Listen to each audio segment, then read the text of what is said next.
for watering, a lot of people water excessively. Okay. It is a real issue in a lot of areas where they have the high temperatures. So, watering excessively has problems built into it. Your roots can't breathe, the biology can't breathe because it's drowning. Okay. That's where mulch is so important, because if you have a layer of mulch in your garden, under your trees, around your flower beds, you can water a lot less than you are now, which, if you're in a city, you're paying for water. Watering less is better. It's not going to allow the water to evaporate. It's going to hold it into your soil structure. And that's where Mother Nature always wants to cover bare ground, because she doesn't want the evaporation.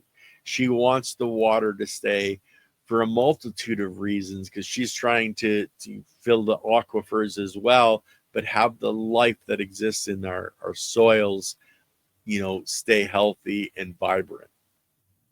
That's the only way she can make plants, because without the water in that cell, the cell isn't going to divide and your plant isn't going to grow.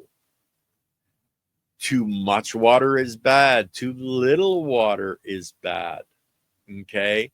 Now, I talked yesterday about, how to test for that optimal 70% water content.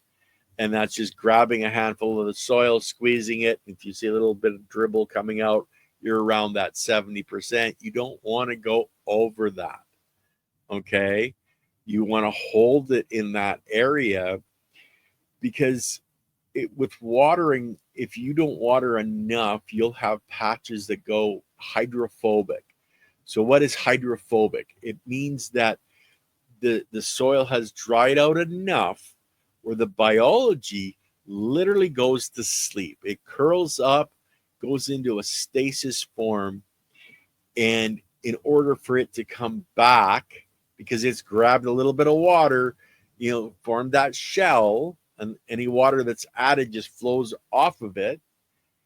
In order for it to open up and get to be active again, you have to soak that, allow it to, rehydrate.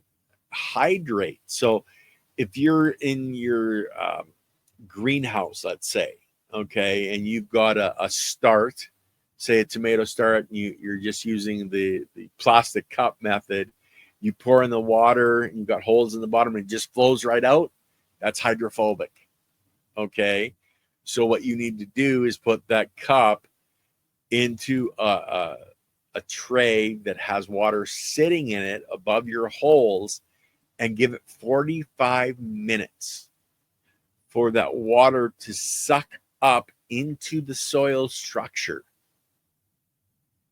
Then after 45 minutes, take it out of the water. It's full. Okay.